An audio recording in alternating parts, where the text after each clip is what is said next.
Good evening, everybody. Welcome to Wigan Fan TV, a very special Wigan Fan TV, our first since Wigan won their fifth grand final back in October. It feels like a lifetime ago. Lots of things have happened, obviously, since then. But joining me this evening is a familiar face on your screen and one new face.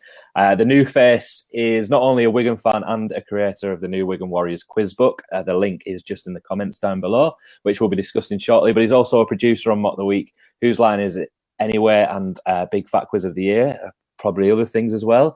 Mr. Ewan Phillips, welcome to the show. Thank you, John. Thank you. Welcome. Thank you for reaching out and coming on the show. We've sort of, I can't believe this is the medium in which you're choosing to flog your book. Thank you for having me on. It's a great honour to be on the same thing as Matt. Finally, his reputation obviously travels far. So yes, the other face is an author as well, an author of Wiganosophy and a contributor to the new book, In Our Blood, which was released a couple of months ago. Mr. Matt McCauley, this is now your big opportunity, Matt. We all know that you're a stand-up comedian, and as well as being voted RE Teacher of the Year in 2006 in Staffordshire, and reaching the dizzy heights of number 5 in the Waterstones book chart, Wigan branch, for your book a few years ago. So this is your big opportunity as well to impress the producer of Mock the Week. Yeah, I know. Genuinely, the only way is up for me, really, isn't it? Genuinely is. That's quite clear. Yeah, I mean, Matt's real skill seems to me to be rapping, and I'd hate to see from that community into comedy. But we'll see how it goes. We may have a surprise for you later on. Then Ewan, I'll look forward to that. I never know what's coming when you. Fair enough. When it comes to me, because I know that my face is frozen on the screen. No, you're back with us, I think, now. You went a little bit Dalek for a while, but now you're back in the room. That's good to know. Ewan, I'm going to hand it over to you. Do you want to tell us a little bit about how on earth you end up being and then end up writing a quiz book on Wigan? Well, I'm born and raised in Wigan, so it's kind of inevitable, really. I was sort of, I would guess, radicalised, for want of a better word, by the 1985 Challenge Cup final. I think that's when the interest started, and then I would say about another year, 2 years, and quickly I was completely obsessed, and I didn't really ever think or talk about much else for about the next 10, 12 years when Wigan were amazing.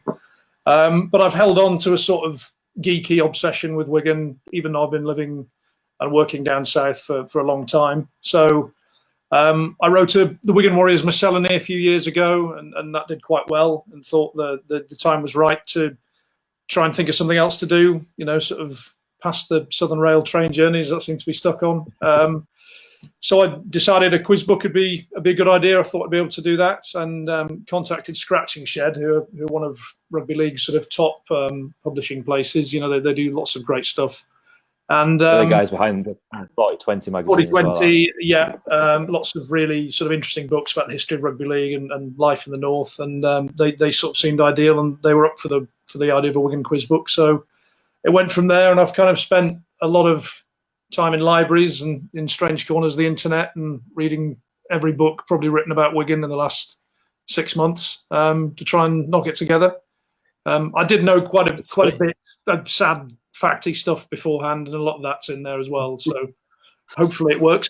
You mentioned the dark corners of the internet, and I was just watching Matt's face. Good phrase, really, to put out there. But dark Wigan sort of related corners of the internet. Again, not probably a great thing to mention live on air, but just sort of weird, strange newspaper sites that have archives going back to 1750 and things like that, and just any sort of rugby league type things you could find anywhere, which isn't that many, as I'm sure you know.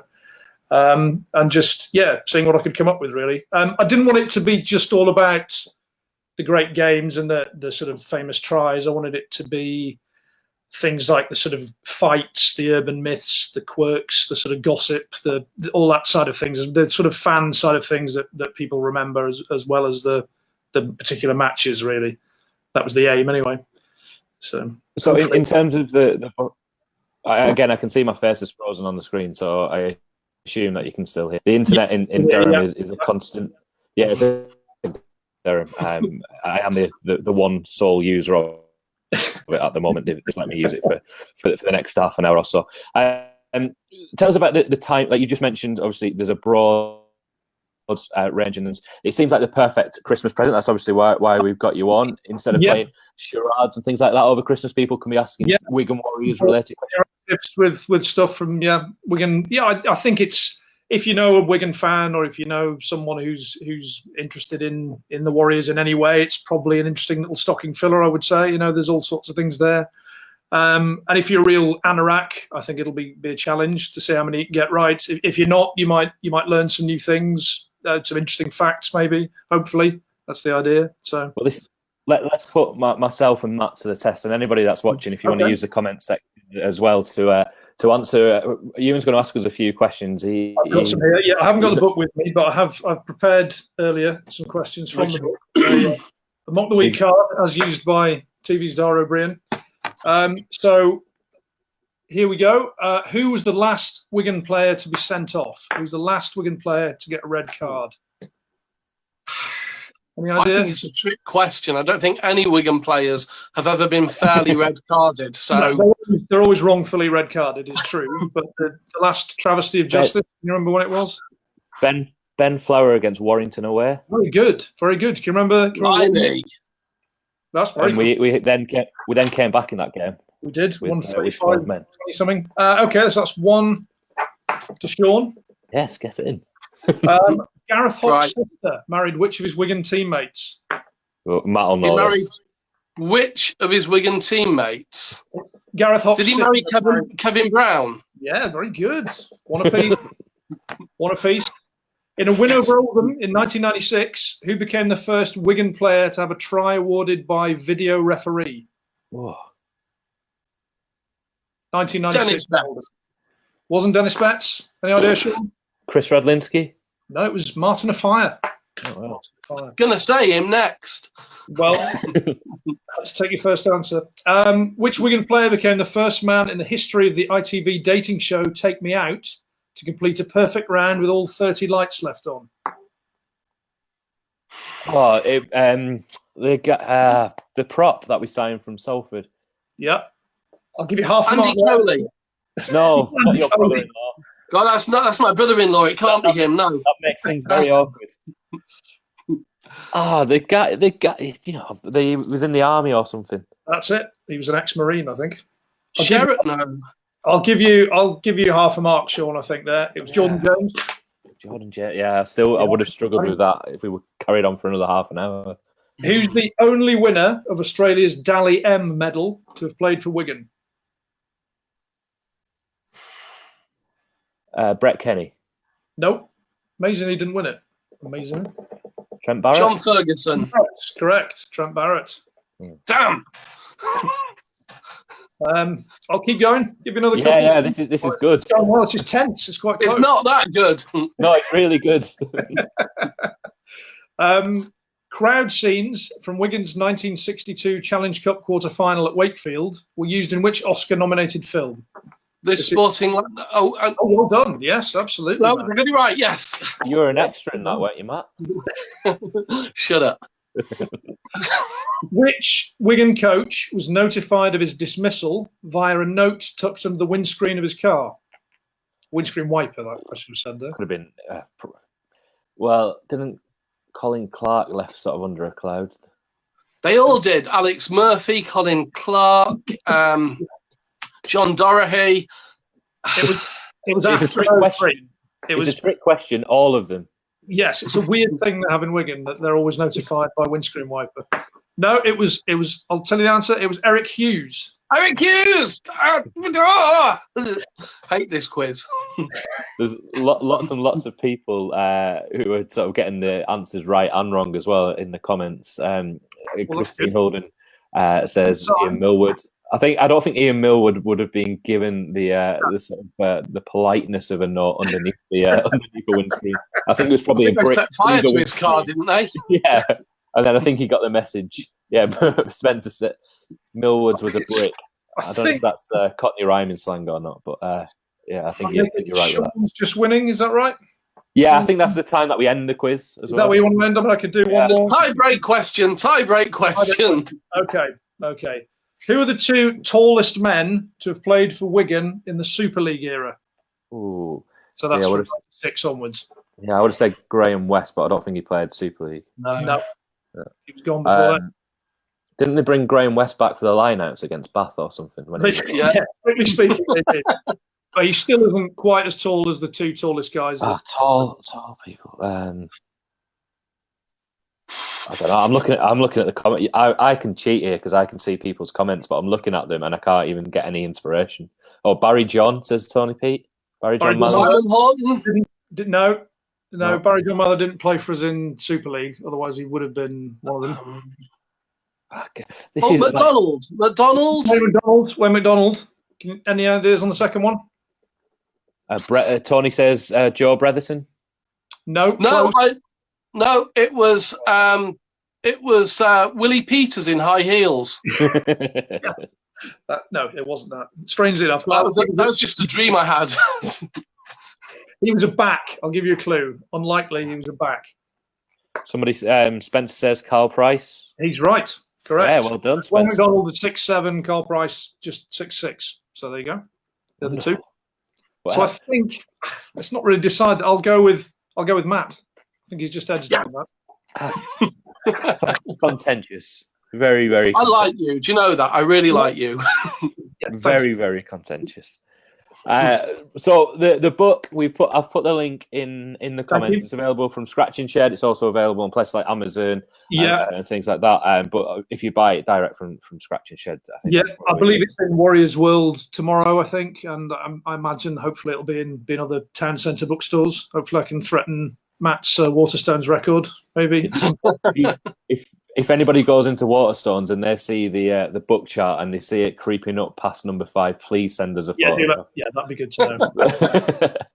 Right, let's move on to talk about the wider spectrum of things that have been going on in the world of Wigan Warriors. Obviously, there's a lot that has happened. Matt, I've kept you nice and quiet for so long, even though you got a few of those answers right. Let's start with. What should we start with? Let's start with the kits. I want to talk about Jared Samet, but I want to talk about Jared Samet in a slightly different way, which I think Matt knows about, and hopefully Ewan will find it of humour.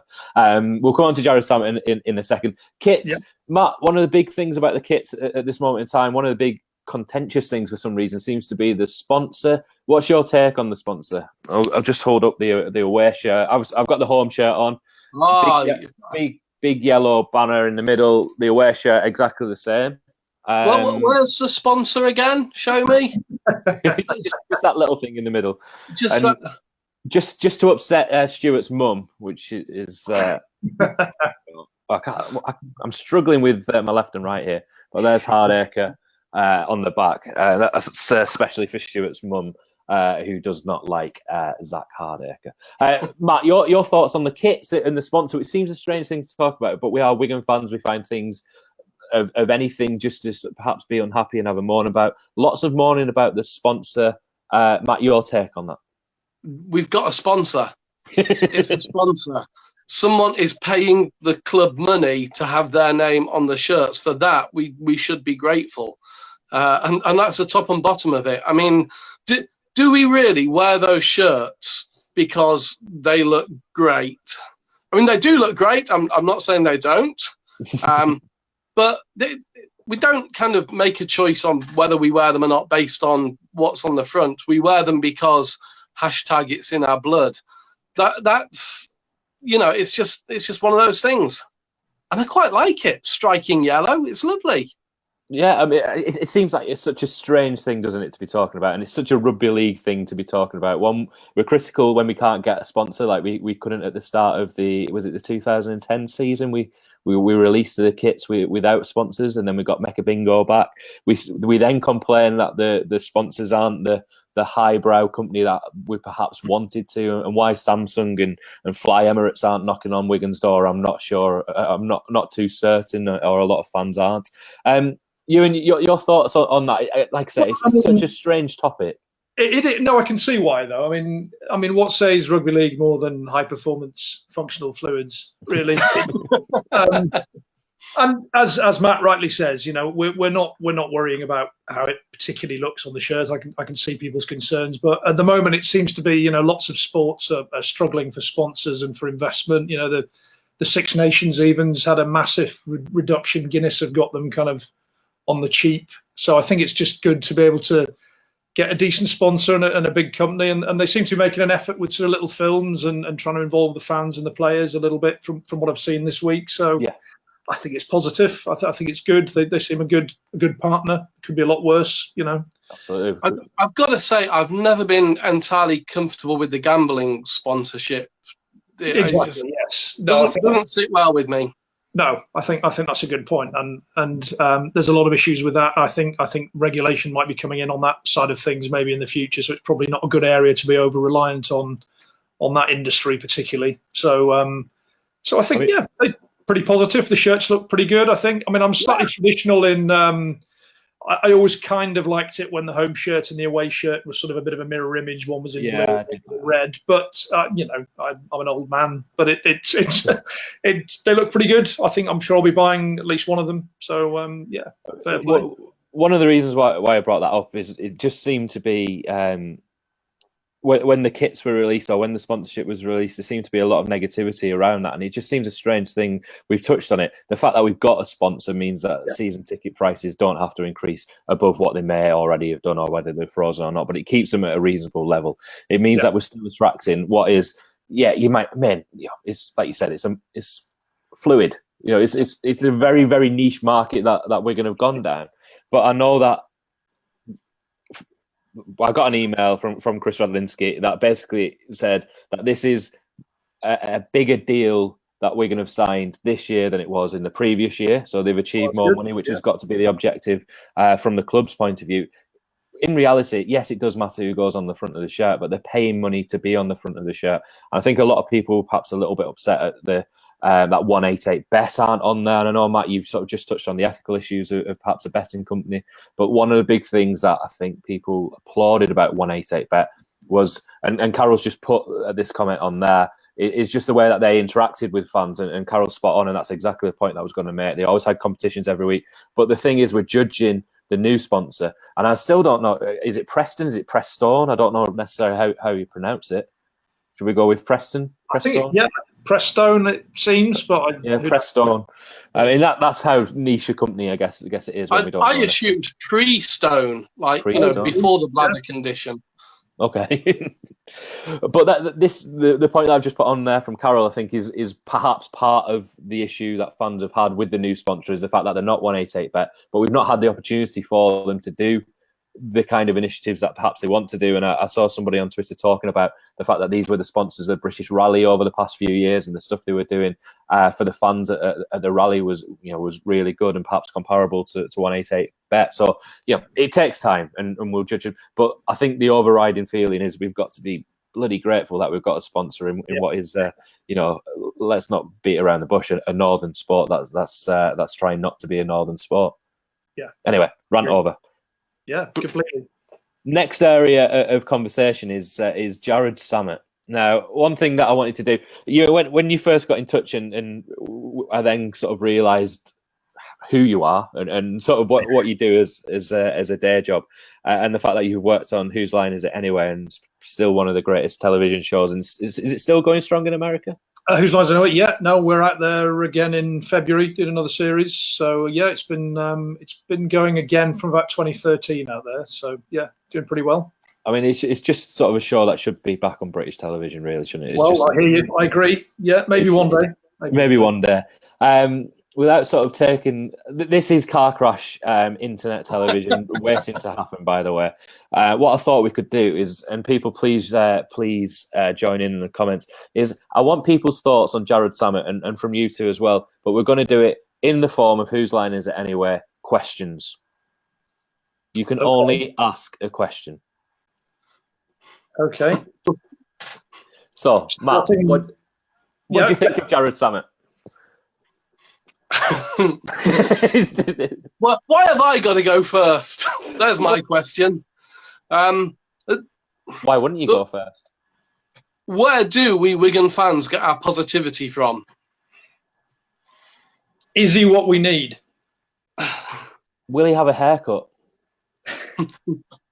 What? Why did he change that ridiculous hairstyle? Is he here for 1 year? Will he play for Swinton on dual reg?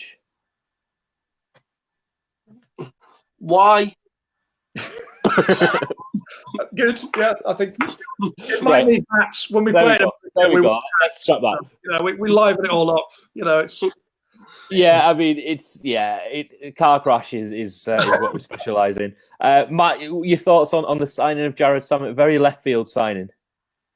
It was. I'm not overly upset or disappointed about it, to be honest, because I remember him always being one of those players that you're a little bit worried about.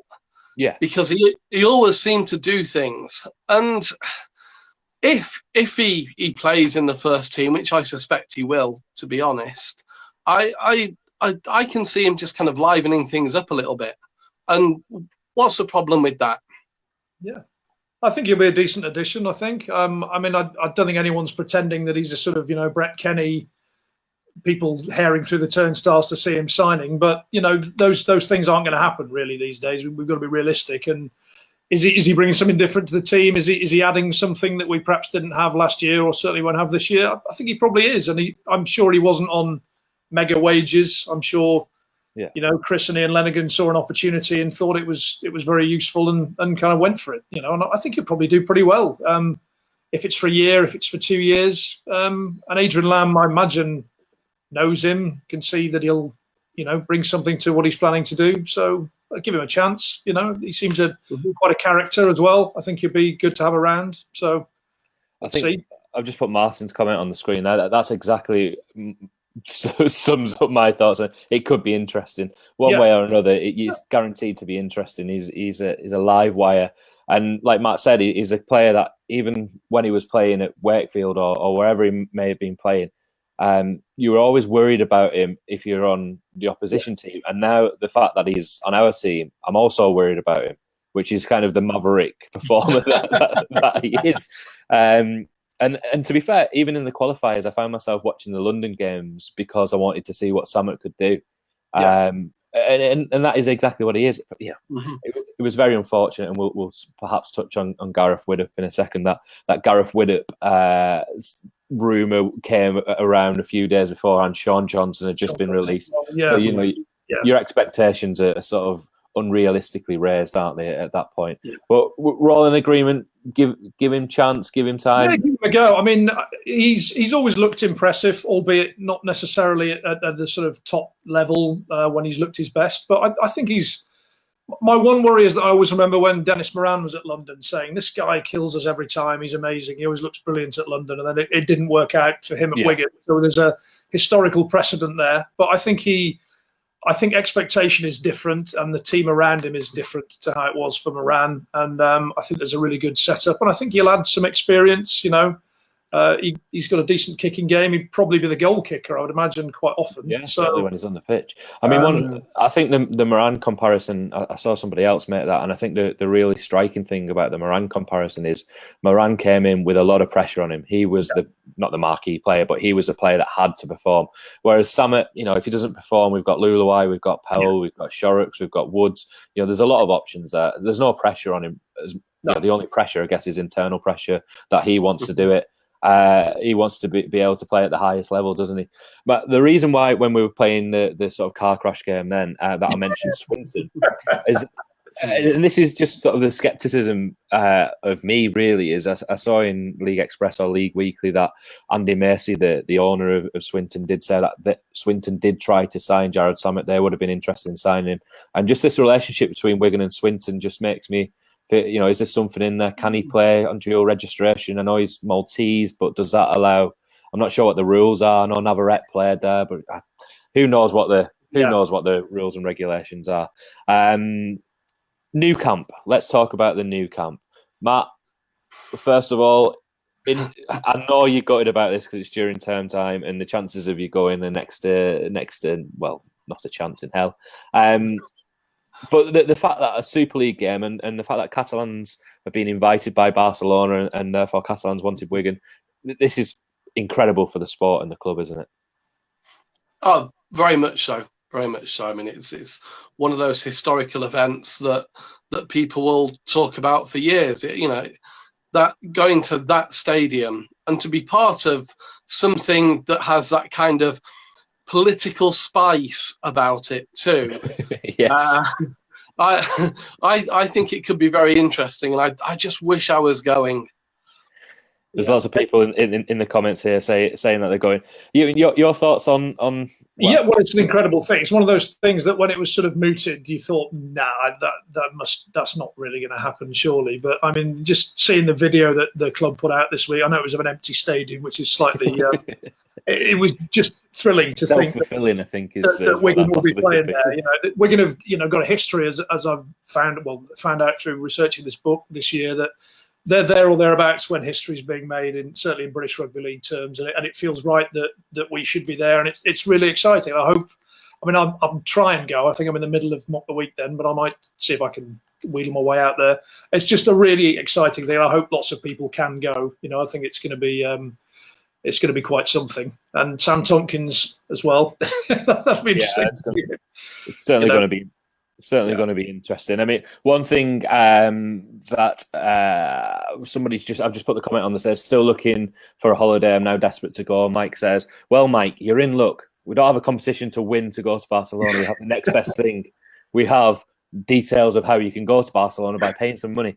Catalan Sports Stores, I was in touch with David, who runs Catalan Sports Stores. I'm just on my phone. I'm being very rude, just trying to find the actual details. But they've just released new packages about 10 minutes ago on the website. I'll put that into the comments. Flying from Manchester, Jet2 holidays and Catalan Sports Tours, all the transfers and everything are included. But if you go to Catalan Sports Tours website, they've just literally released them about 10 minutes before we came on air, just so that we could tell all the Wigan fans on here that they're going on. One of the packages only has 20 places. So as well as trying to get you to buy a book this evening, you can also buy a holiday to Barcelona. So yeah, I'll put the link in just after the show tonight, and there's some new prices on there. Matt, are you worried about the fact that it's basically a 99,000 seater stadium and it's a rugby league game? No, I think there'll be enough seats for us. Yeah, I walked into that, didn't I? Yeah. It'll be. Who cares? It's putting down a marker, isn't it? Yeah, it'll be exciting just to be there. I think it's. What's a good attendance in this game? Like, what do we expect? It's difficult to say, isn't it? I mean, you just don't want it to be too embarrassing, and I don't think it will be. I mean, what would be great is if the sort of local community buy into it because it's a Catalan thing and attend, and it become. That's obviously the hope, and I think that's a good hope. So yeah, maybe they can do something, in Barcelona with the local people and try and get them in cheap. I know when rugby union games used to be at Twickenham, they used to do all kinds of. Club games, sorry. They used to do all kinds of ways to fill them with schools and things, so it didn't look like Wasps are playing Bath in front of 10,000 people at Twickenham or whatever it was. And it might be worth exploring that, because it would just be great to get as many new people in to see Wigan v Catalan at the new camp. It doesn't get any better than that. So I think I'm right in saying that there has been a rugby union game there over the past few years, hasn't there? And I think they got quite a big attendance. They played a European game there, I think, a final possibly. But it's a good opportunity for rugby league, I think, because there's obviously an appetite for it. So why not give it a go? You got to try. Final if anybody's got any questions for us, or questions about the book, or even mock the week, if you want, or Matt's stand-up career, whatever you want to ask us, just ask away. The final sort of topic that I want to touch on is this. What I briefly mentioned before is this Gareth Widdop rumor, which sort of came from nowhere, developed overnight, disappeared. But for me, there's legs in it because of the George Williams scenario. I think realistically, we've got George Williams for 12 months, and anything over and above that is probably a bonus from a Wigan point of view to keep him. But I think he wants to test himself, obviously, in the NRL. Matt, if the option presents itself, do you say next year and George Williams wants to go to the NRL and Gareth Widdop is the person that you swap with? I think he'll be 30, turning 31 next year. He's the current captain, obviously, of St George, England international. Do you take that swap? I'd rather not have to swap, to be honest. I mean, you can't hold players against their will. And if Williams is going to go, then that will be an adequate replacement. Not as good, but adequate. Not as good? No, because Williams is still young. I think you saw the way Williams played again when he was playing for England. If we could have that for another 3 or 4 years, that'd be wonderful. Okay. Yeah. Interesting. Yeah. It'd be sad to lose George, but I think it's probably inevitable. I think you've got to, you can't hold people back. You've got to, that's where he wants to go and test himself, and fair dues. It's always going to happen, really. The rumor about Widdop probably does have legs. I mean, he's on record as saying he wants to come and play in Super League. That seems clear. That's from his own mouth. So he's probably coming somewhere, and you'd like to think that if the stars were to align right, we'd be in for him, because I think he'd be a good signing, and playing under Sean Edwards, I think, would be something he'd probably be interested in doing. So fingers crossed. I mean, as Matt said, I'd rather have them both, but I don't think we're in that sort of landscape these days in British Rugby League necessarily. So if George Williams has to go, then another guy who's an England sort of first choice, I think is a pretty good replacement. Hopefully. Just had a little smile on my face. You just reminded me that Sean Edwards is coming back home next year. I forgot about that for 10 minutes, and then just any player playing under Sean Edwards just makes me happy. What a question here from Spencer, which I've just lost somewhere. Who do we think is going to be killing it in pre-season, Matt? I don't know what killing it means. I mean, literally, possibly. Worrying.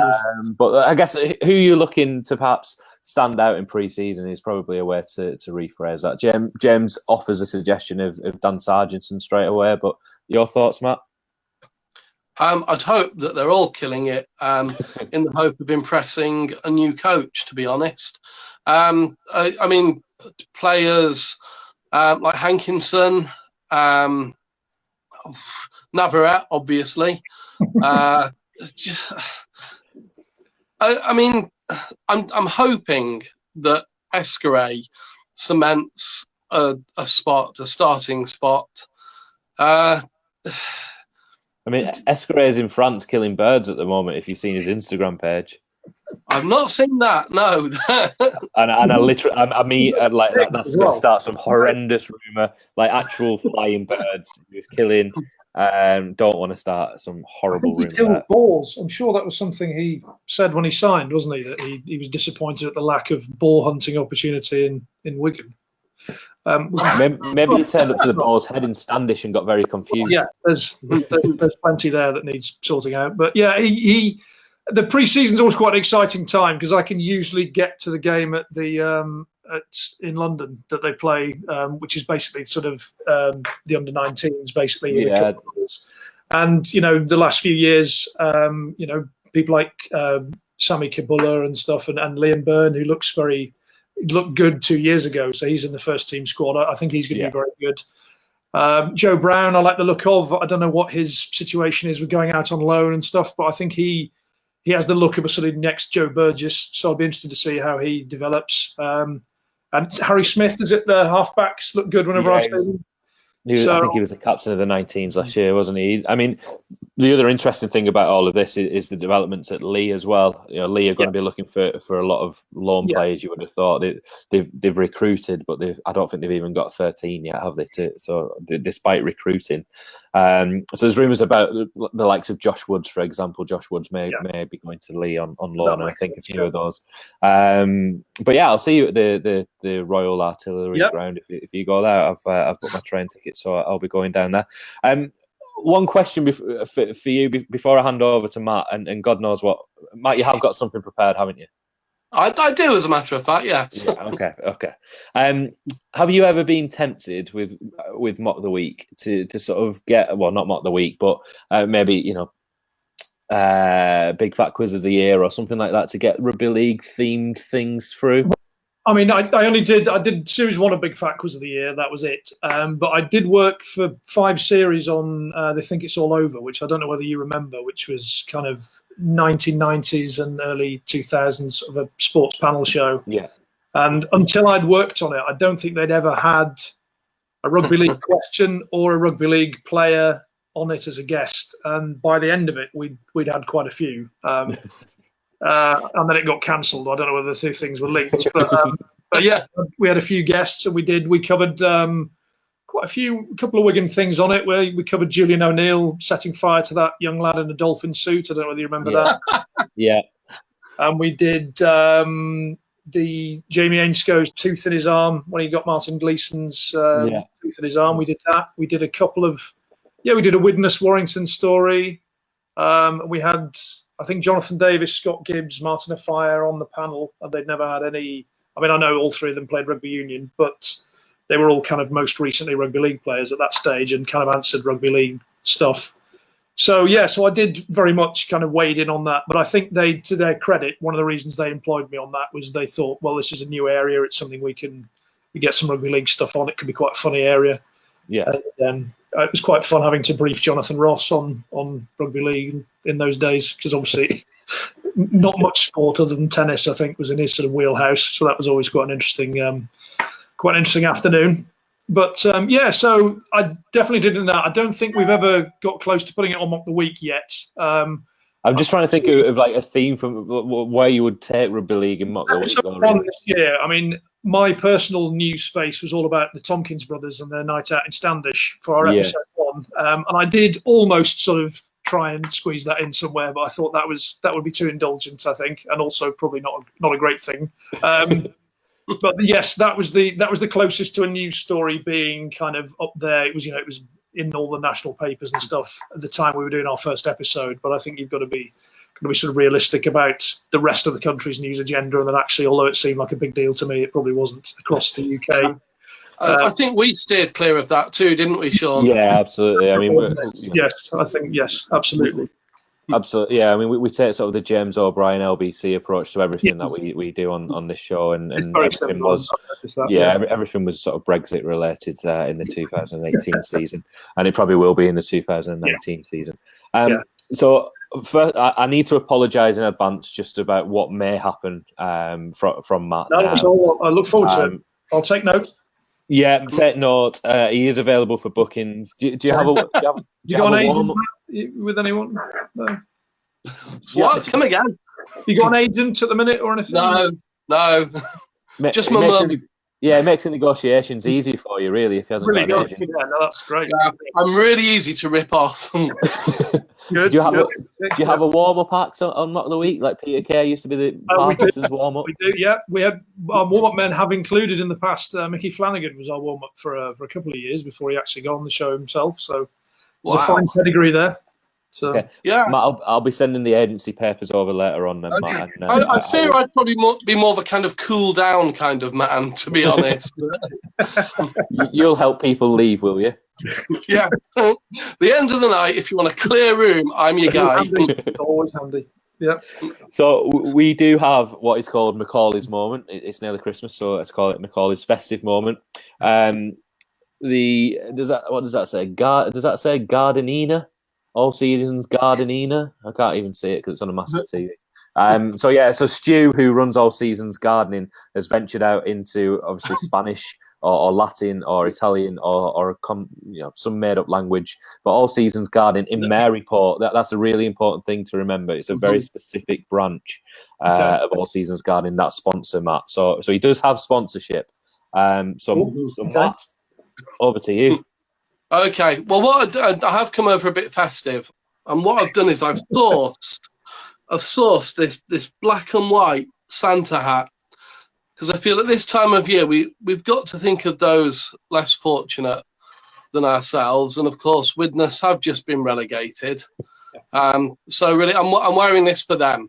Although having said that, I've got my list for Mr. Santa at the back, and that's one of the things that's on there, because I'm looking forward to next season a season where our players don't have to go to that AstroTurf pitch and come back with really, really bad knee injuries. So that's number one on my Christmas list. Number two on my Christmas list is, do you remember that kind of interview that Sean O'Loughlin did with Sean Wayne, where they got all loved up and they were like they were on first dates or something? Right? When I'm worried now. Sean. Now that Sean Wayne's gone, I think we need to see a lot more of that kind of lovey-doveyness, to get us through the hard times. So I want to see Wigan players hugging after every try. I want to see more from Navarrete and Escaré, our French gentlemen.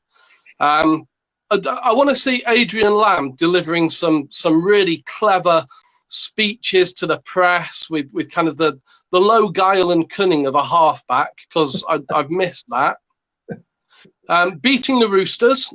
I know I've previously said that gold-coloured clothing is just for postmenopausal women, but when it comes to gold stars on a shirt, I think that's okay. So I want to see the 5 gold stars on the shirt.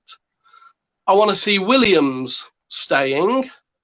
I want to see Samet bringing a smile to my face again. I want to see us still hated by Saints and Wire fans.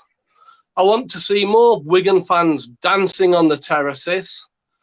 I want to see a good year from Ben Flower, our French wrecking ball, the Taffodil.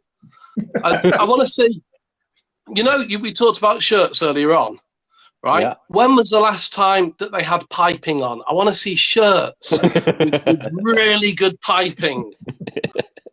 And what I really want to see is Manfredi doing more X-rated man of the match press conferences, because we've missed that too. Yeah. So what I did was I took my Christmas list and I put it into a song for you. It's not rap, but I will, for you, I'll put these on. Oh, wow. Okay. This is my festive Christmas Santa wish list song. On the first day of Christmas, the Warriors gave to me a season with no knee surgery. On the second day of Christmas, the Warriors gave to me true Wigan hugs and a season with no knee surgery.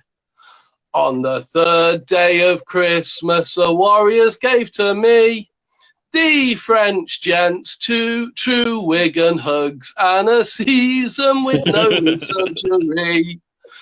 On the fourth day of Christmas, the Warriors gave to me more cunning words, the French gents.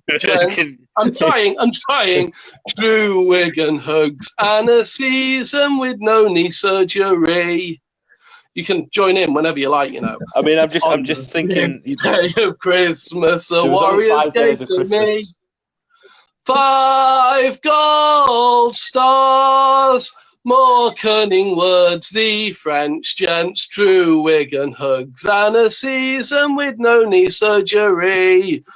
On the 6th day of Christmas, the Warriors gave to me Williams is staying 5 gold stars, more cunning words, the French gents, true Wigan hugs, and a season with no knee surgery. On the 7th day of Christmas, the Warriors gave to me Samet gets me grinning, Williams is staying 5 gold stars, more cunning words, the French gents, true Wigan hugs, and a season with no knee surgery. On the 8th day of Christmas, the Warriors gave to me hated by Saints and Wire, Samet gets us grinning, Williams is staying 5 gold stars, more cunning words, the French gents, true Wigan hugs, and a season with no knee surgery.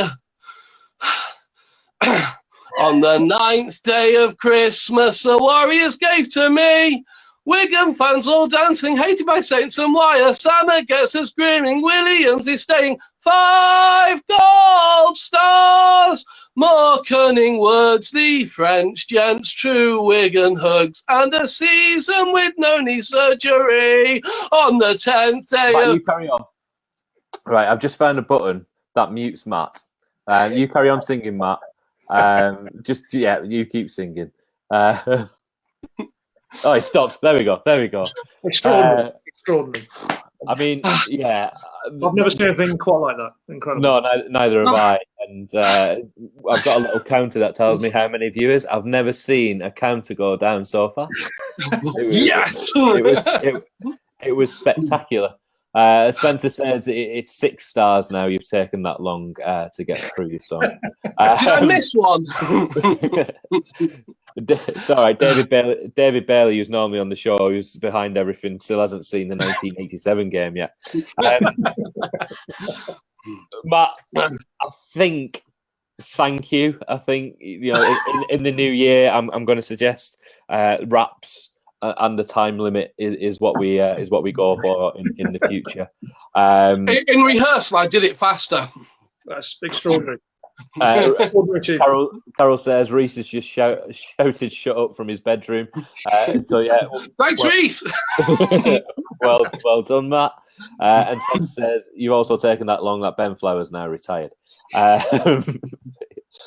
I don't think that was your best, Matt. I'm going to be honest. I think we might have to do a show before Christmas just to let you redeem. Did it not make you feel a little bit festive, though?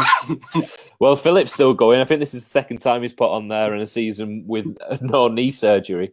I think that's taken off. Right, thank you guys so much for joining us. The book is available, so hopefully it's available in Warriors World from tomorrow. But the link is in the comments. You can buy it directly from Scratching Shed, and there's no postage charges from Scratching Shed. I saw before as well, so that makes it a little bit better for those buying for Christmas. Thank you so much for joining us. I'm sure I've got to get you on during next season. Thanks for it. I've very much enjoyed it. Thank you for having me on.